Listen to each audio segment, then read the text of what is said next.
Welcome to the Randy Report. I'm Randy Slovacek, your host. It's almost the end of 2016, which means tonight is my episode to look back and share with you what I think was the best in terms of LGBT entertainment. We're going to be talking about my top 5 LGBT films, my top 5 songs by LGBT musicians, and more. So hang on, because it's going to be that kind of night. Hey, it's a take it easy, slow ride. Everything is alright.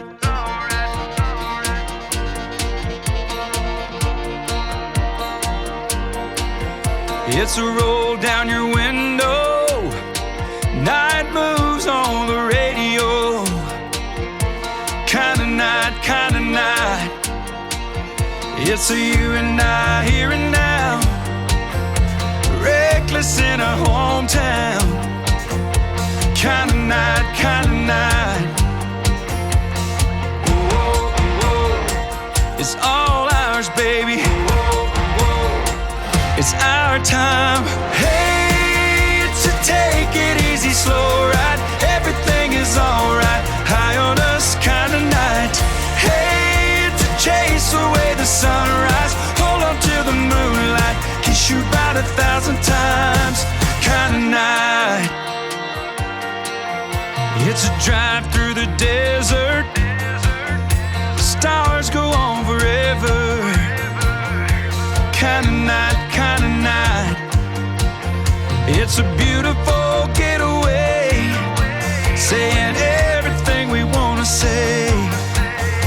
Kind of night, kind of night. Whoa, whoa. It's all ours, baby. It's our time. Hey, it's a take it easy, slow ride. Everything is alright. High on us, kind of night. Hey, it's a chase away the sunrise. Hold on to the moonlight. Kiss you about 1,000 times. Kind of night.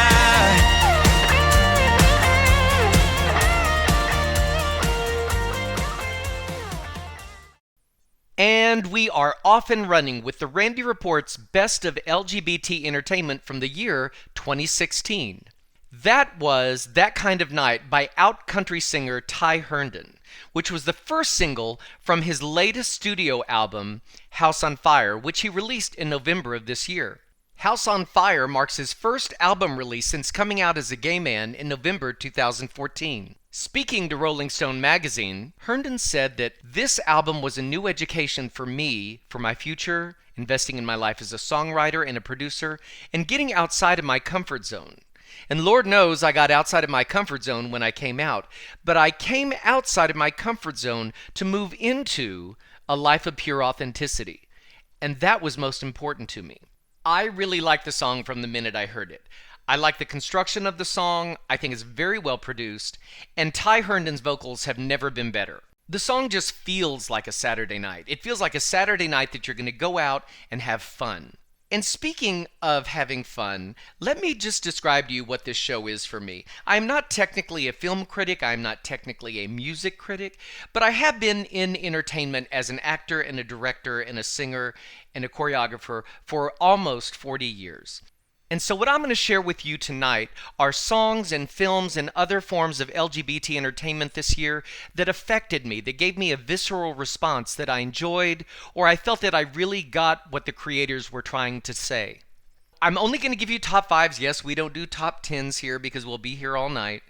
So sit back as I share with you from my pop culture point of view my favorite LGBT-themed or LGBT-created entertainment from 2016.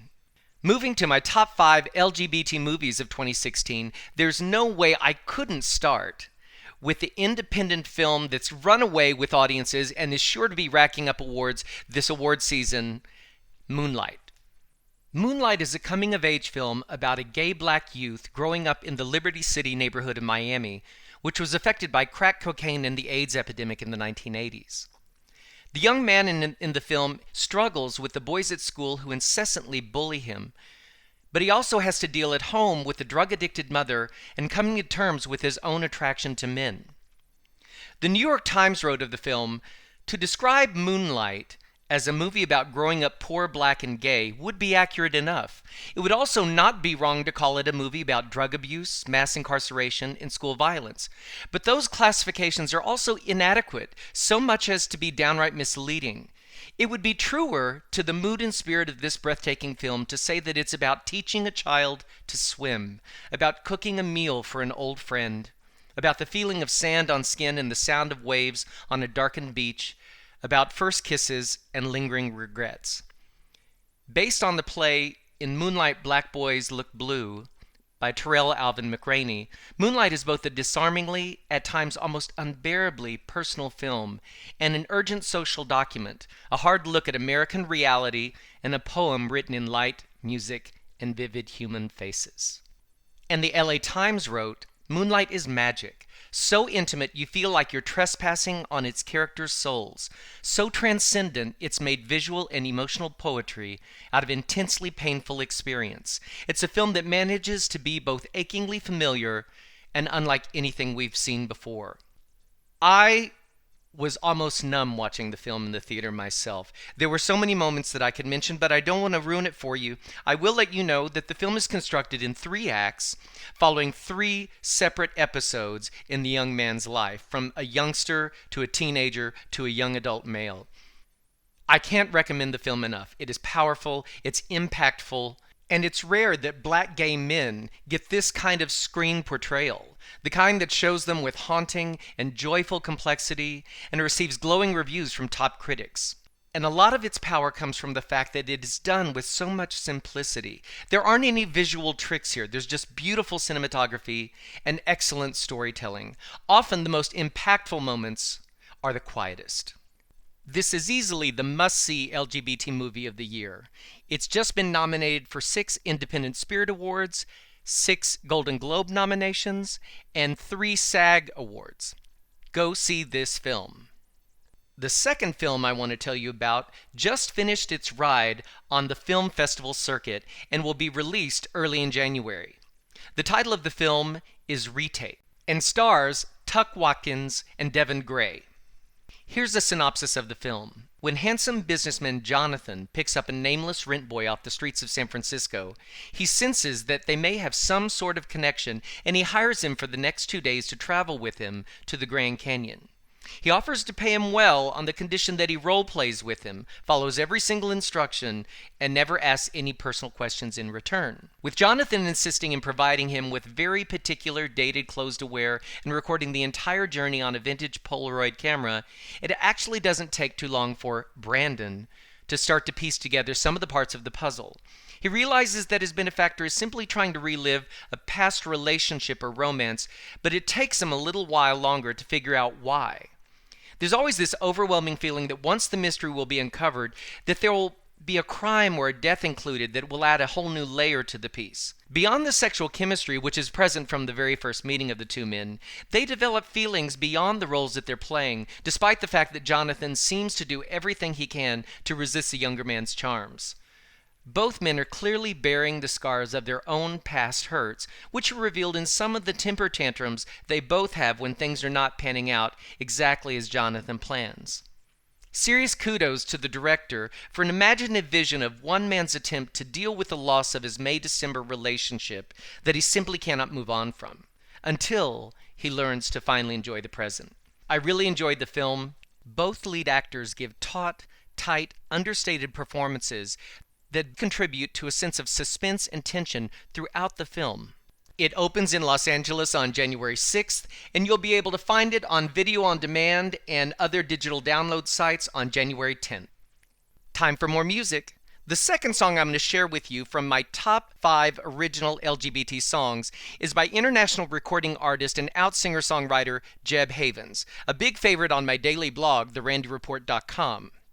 His music is a blend of catchy pop and raw emotional therapy. His YouTube channel, featuring his popular closet covers, has over 650,000 views and has captured the attention of Reddit, BuzzFeed, and the TV show Right This Minute. Earlier this year in February, he dropped his first solo album, Home Base, produced by Grammy Award-winning producer Andy Zula. The album ranges from rocking wake-up-in-the-morning uptempos to sensitive and personally driven ballads. I'm such a fan of Jeb and this entire project. In my house, you always know when I find something I really, really like because I play it on repeat for 2 or 3 days. Just ask my husband. I forced myself to pick only one song from the album, and this song is Close Love.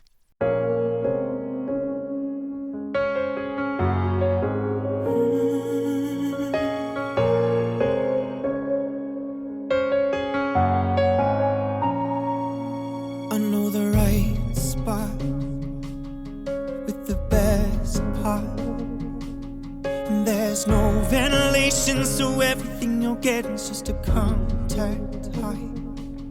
I know the perfect part where it gets so dark that you imagine that he's somebody else. You don't even have to close your eyes.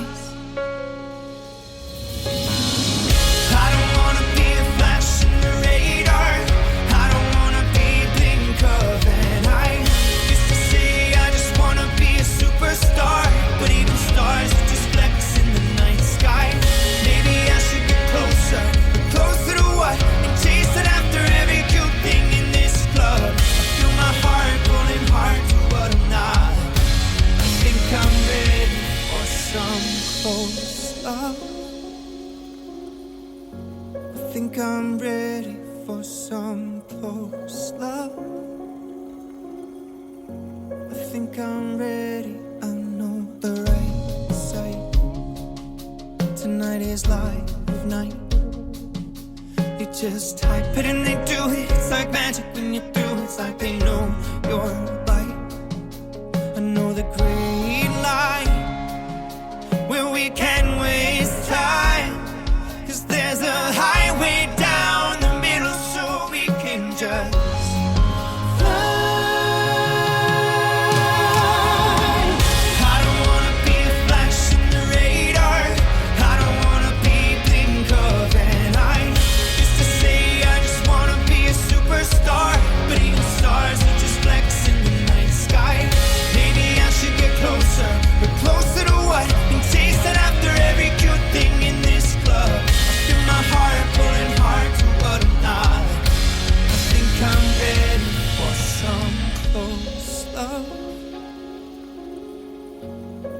I'm ready for some close love. I think I'm ready for some close love.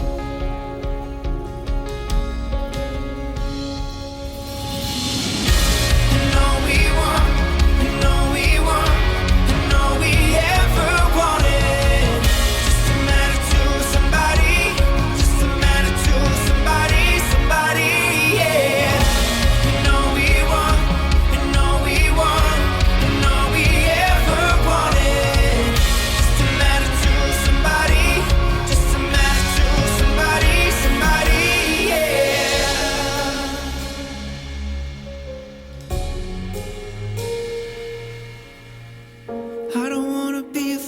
In the radar, I don't wanna be blink of an eye. Used to say I just wanna be a superstar, but even stars are just flecks in the night sky.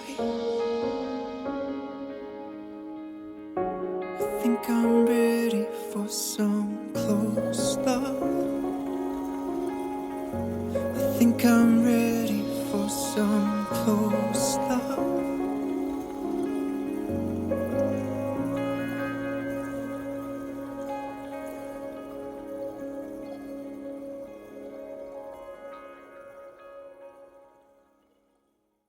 The next entry in my top 5 LGBT movies of 2016 is Other People, written directed by Chris Kelly and starring Molly Shannon and Jesse Plemons. In the film, a struggling young comedy writer, fresh from breaking up with his boyfriend, moves to Sacramento to help his sick mother, played by Molly Shannon. Living with his conservative father and younger sisters, David feels like a stranger in his childhood home. As his mother worsens, he tries to convince everyone, including himself, that he's doing okay. Nervous about the possibility of connecting with others and determined to maintain as steady a front as possible for his family's sake, David is soon headed for a complete meltdown. And as acted by Plemons, he inhabits that downward spiral with a sense of modulation that justifies the climactic histrionics at the end of the film. It's always refreshing to see an LGBT character played with endearing normal guy awkwardness, which is what Plemons delivers. I really love the movie. It's available now. I recommend it highly. Switching it up, let's pivot to the best in representation of LGBTs on television in the year 2016, because there was a lot to really be excited about. Some of my favorite series on TV this year were ABC's The Real O'Neills, the continuing saga of Modern Family. RuPaul won an Emmy Award for Best Reality Host for RuPaul's Drag Race. Hairspray Live, just about the gayest thing you could imagine in all its fabulousness, got great reviews. The upcoming CBS All Access series, which will stream online, Star Trek Discovery, announced that Broadway's Rent alum Anthony Rapp will be the franchise's first gay-from-the-get-go character. And we continue to see unabashed and unfiltered gay relationships on MTV's Teen Wolf. I'm a huge fan, although I have learned that this is going to be its last season. Yes, I will cry serious wolf tears. HBO's Looking, which was a big hit with me, got its closure TV movie, and it hit all the right notes. During the election, we got to see a mini reunion with the cast of Will and Grace. The Rocky Horror Picture Show got the TV presentation treatment with transgender actress Laverne Cox as Dr. Frankenfurter. And Orange is the New Black on Netflix, Transgender on Amazon, and The Fosters on ABC Family, now Freeform, continued to dazzle with awesome realness and authenticity. And my favorite thing on TV this year representing LGBTs was the incredibly sexy, hot, sexually fluid deaf model Nile DeMarco, who won both America's Next Top Model and Dancing with the Stars, winning all our hearts. Next up on my list of best LGBT music from 2016 comes from Tegan Sara, Canada's identical lesbian pop duo, who this year gave us their latest album, Love You to Death. One of the first singles was Boyfriend, which evolved from a real-life dating situation Sara had experienced. Here's what Billboard had to say about the song. The track's a stadium-shaking hand clapper from the twin duo's forthcoming album, Love You to Death. Sarah Quinn spoke to DJ Matt Wilkinson about the song, explaining the story behind the song. Quinn was stuck in a love triangle with a woman who hadn't dated another woman before and was still seeing a man at the time. Said Quinn of the song, "I think that's pretty relatable. Obviously, being gay, there's sort of a bit of a gender twist in the song, and I get that sometimes doesn't seem immediately relatable to everyone, whether they're straight or whatever. But this idea, you know, that we've all been in that situation where we really like someone and we want to make it official and they're not ready, that's what the song's really about." I like the song from the get-go. I love the 80s vibe, the electropop groove. I thought it was really fun, which is what Tegan and Sara really deliver. Take a listen to Tegan and Sara's Boyfriend.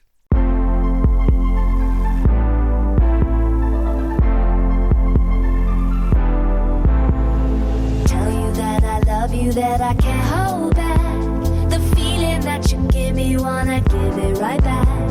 I know you always win at this particular game. I need to know the rules if you want me to play.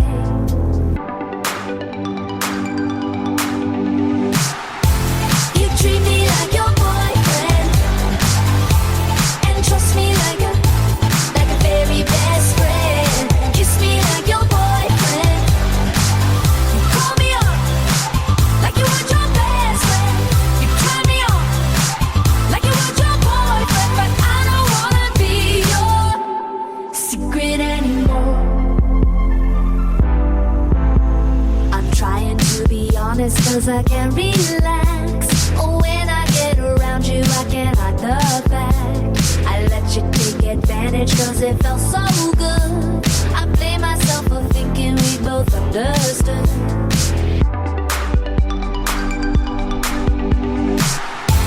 You treat me like your boyfriend and trust me like a very best friend. Kiss me like your boyfriend.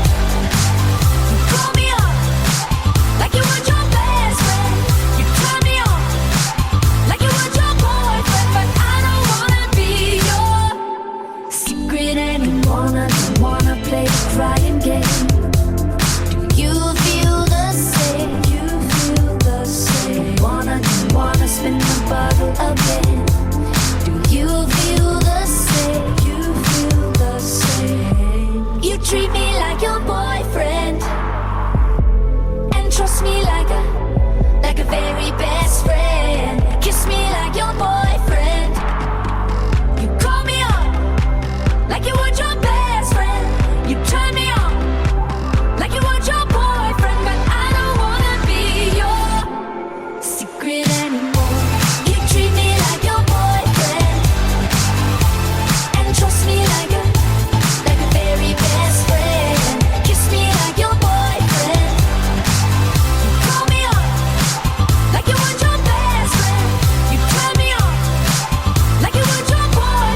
Next up in my top songs by LGBT artists, I have to mention, this was at the top of my list all year long, David Hernandez's song, Beautiful. The American Idol Season 7 alum dropped his fabulous single this year, and in an exclusive interview with Out, he says the theme of the track is to remind folks that they're beautiful just as they are. If you're missing a leg, you're still beautiful. If you're overweight, you're still beautiful. If you are 75 years old, you're still beautiful, Hernandez says. In 2008, Hernandez made it onto the reality competition series American Idol, landing in the top 12 before being eliminated. Rumors, however, quickly started circulating about the real reason Hernandez was sent home. Viewers bombarded Hernandez with comments about his past as a male stripper and soon questioned his sexuality, wondering if it influenced his exit from Idol. Hernandez has said members of the show were fully aware of his past from the very beginning, but still, the media was relentless. As he said, it was hard to go online and not read something negative about myself. People were more interested in rumors and scandals than the music. Though Hernandez now believes that he has the strength and self-confidence to handle a lot of backlash, his younger self did not. And the Idol drama took a toll on himself and his family. As he shared, my dad still knew nothing about my sexuality or my profession. So when it's plastered all over CNN, that's not how somebody really wants to go down. I played this song over and over and over throughout 2016. The song is eminently listenable. It's got a sexy tribal drum beat with tons of visual diversity lighting up the screen, making this a big, vocally bold anthem for celebrating all dimensions of ethnicity, sexuality, age, and whatever flavor you can think of. I love this. I think it's one of the great contributions in terms of pop music for 2016. This is David Hernandez, Beautiful.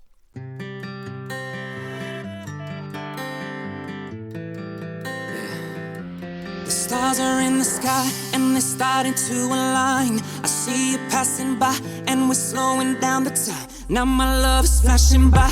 All I see is flashing lights, cause you're right here by my side. Can you feel it come alive? If this were a love song, would you be mine? Cause I just can't get you off of my mind. And I think about you all day and night. So I wrote you a love song, wrote you a love song. Baby, you're beautiful.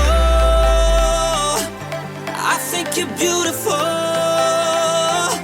So damn incredible, so unforgettable. Yeah, I think you're beautiful. Baby, you're beautiful. I think you're beautiful.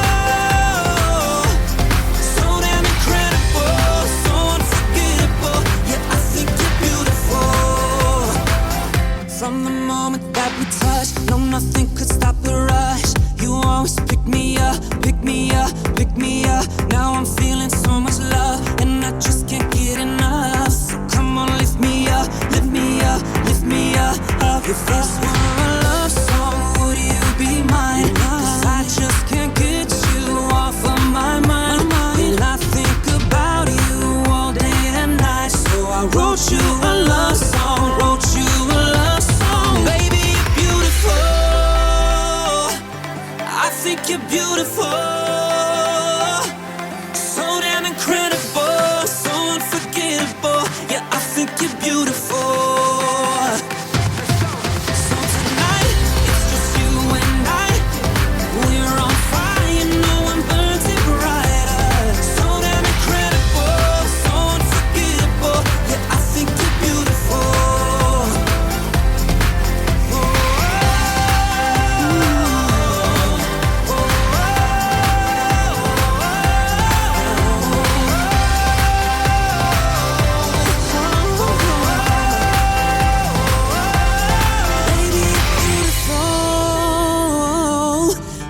You're beautiful, so damn incredible, so unforgettable. Yes, I think you're beautiful. So tonight, it's just you and I. We're on fire, no one burns it brighter. So damn incredible, so unforgettable. Yeah, I think you're beautiful. Baby, you're beautiful.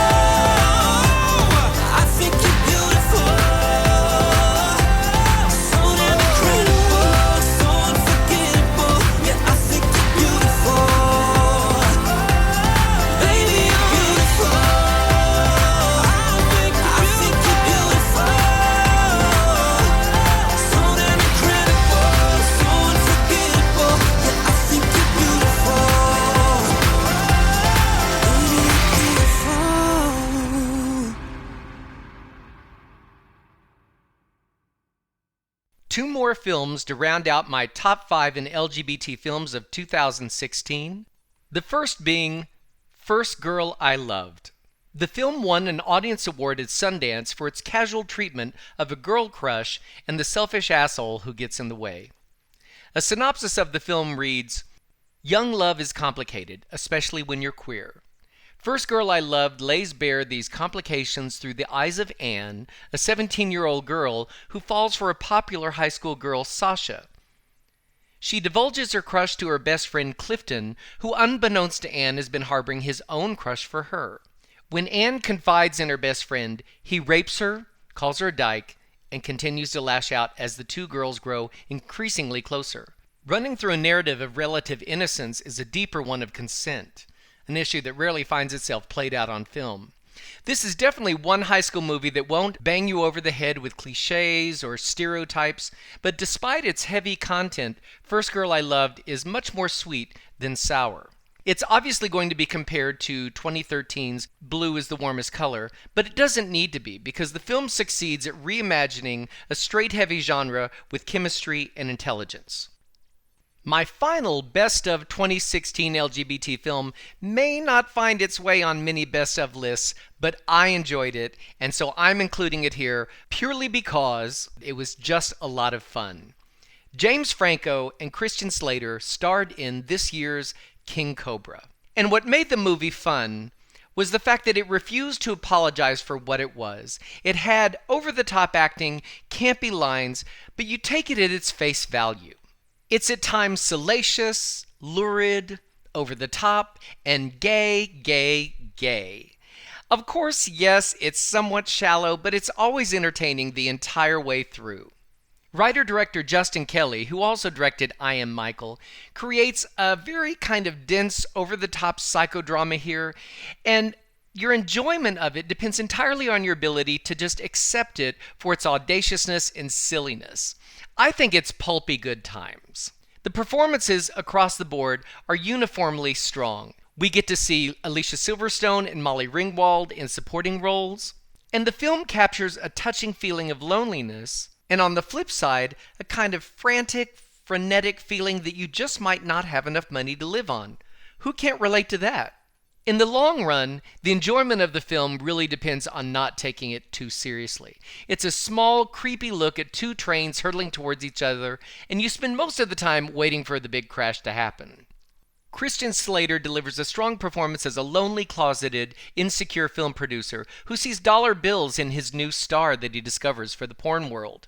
It's the early 2000s, and porn has found a cozy spot on the internet. Christian Slater's character takes in Sean, played by a doe-eyed, faux innocent Garrett Clayton, who becomes his business and sexual partner. In a short amount of time, Sean becomes a rising star in the world of porn under the name Brent Corrigan. The relationship works for a while, and Steven is raking in cash. But being a rising star, Sean eventually wants a bigger piece of the pie. Being a controlling producer, Steven doesn't want to pay Sean what he's worth. Meanwhile, a rival company, headed by James Franco's Joe, takes note of Corrigan's fame and wants to lure him away. The most fun I had with the film is the fact that James Franco's character Joe is completely unhinged as a psychopath, and he has his own budding porn star under his wing, Harlow. Finding themselves in deep debt, Joe and Harlow decide that they need to get Sean to make a movie with Harlow, and they'll all be rich. And then complications set in. Along the way, Christian Slater delivers a sad and touching portrayal of a complicated man who covets his star but fails to recognize the contributions he's made to his own success.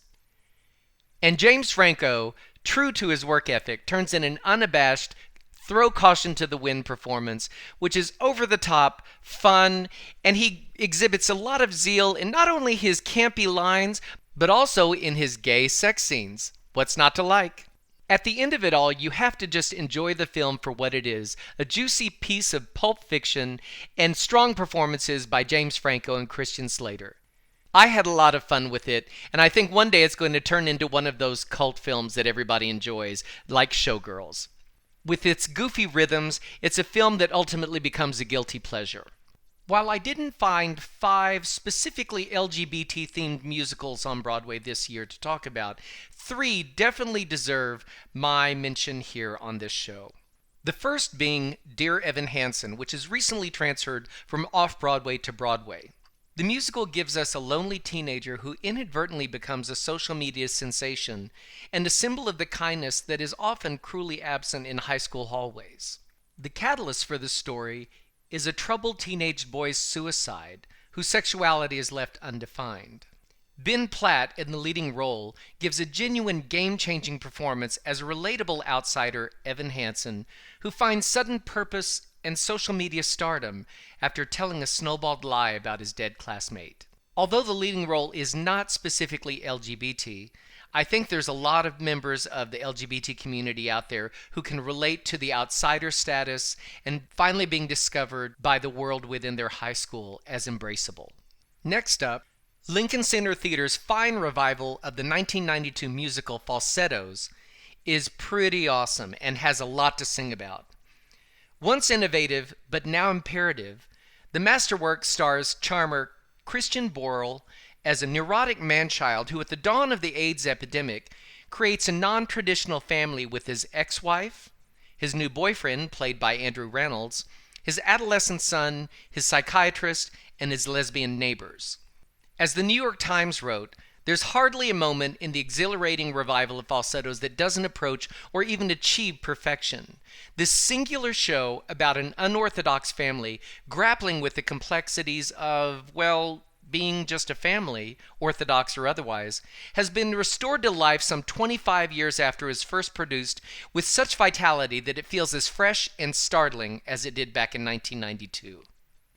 And finally, although it opened in 2015, I didn't get to see it until 2016, the absolutely brilliant revival of The Color Purple. This revival, directed by John Doyle, is one of the most powerful things I can honestly say I've ever seen on Broadway. The performance I saw starred the original Dreamgirl Tony Award winner Jennifer Holliday as the love machine Shug Avery, Danielle Brooks' last performance as the earthy Sophia, and the effervescent and luminous Cynthia Erivo in the role of Miss Seeley, the shamefully abused heroine of the Pulitzer Prize-winning novel by Alice Walker that began the entire story. The minimalist production maximizes the strength and beauty of Marcia Norman's book about the suffering of Miss Seeley at the hands of abusive men and the painful sacrifices she makes to protect her beloved sister Nettie. It's Erivo's haunting performance that was absolutely impacting for me. Her acts of sacrifice are made from the strength she draws for her love for Nettie. Front and center in this production is the lesbian relationship between Shug and Miss Seeley, and it's heartbreaking. The journey that Cynthia Erivo's character makes throughout the production is nothing more than transformative. And the song that Miss Seeley sings at the end of the show to let the world know that she's happy and alive at last, the show-stopping "I'm Here," is the pure, proud voice of Seeley and Seeley alone. She's the survivor of a long, hard journey up from hell, but she's home at last. I don't need you to love me. I don't need you to love.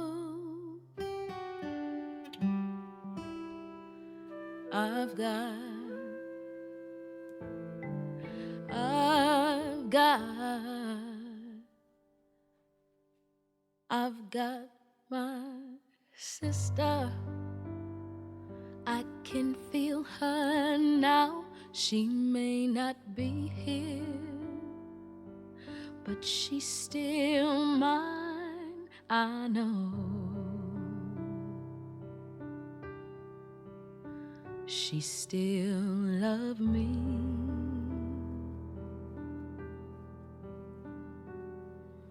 Got my children, I can't hold them now.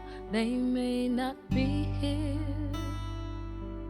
but they still mine, I hope. They know I still still love them.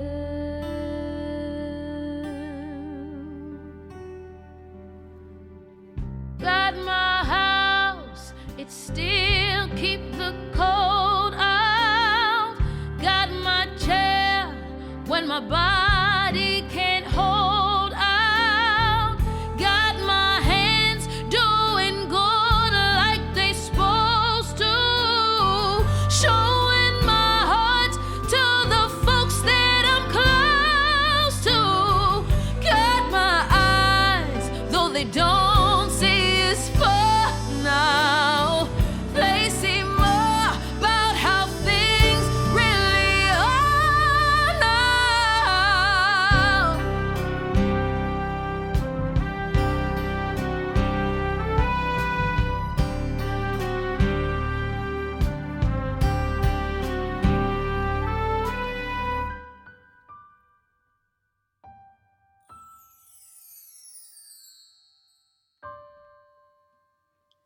I'm gonna take a deep breath. Gonna hold my head up. Gonna put my shoulders back and look you straight in the eye. I'm gonna flirt with somebody when they walk by. I'm gonna sing out, sing out.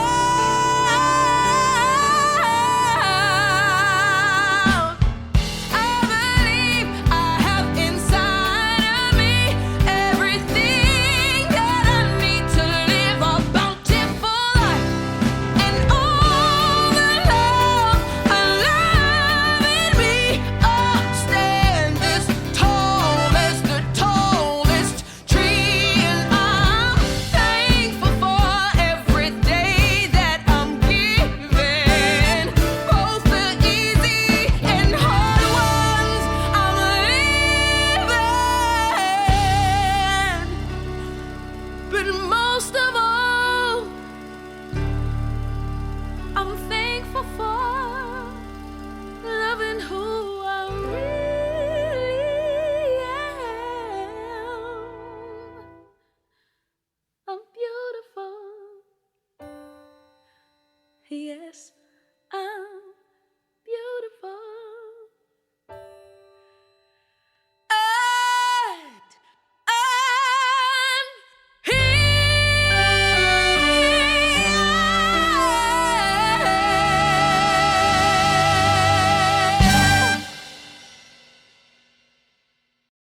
This is absolutely must-see theater, and I urge you to do it really quickly because this amazing revival ends its run on Broadway January 8th.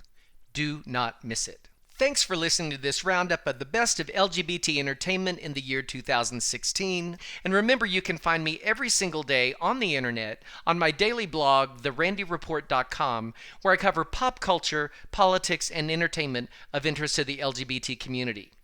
Thanks for listening, everyone, and I'll see you in 2017.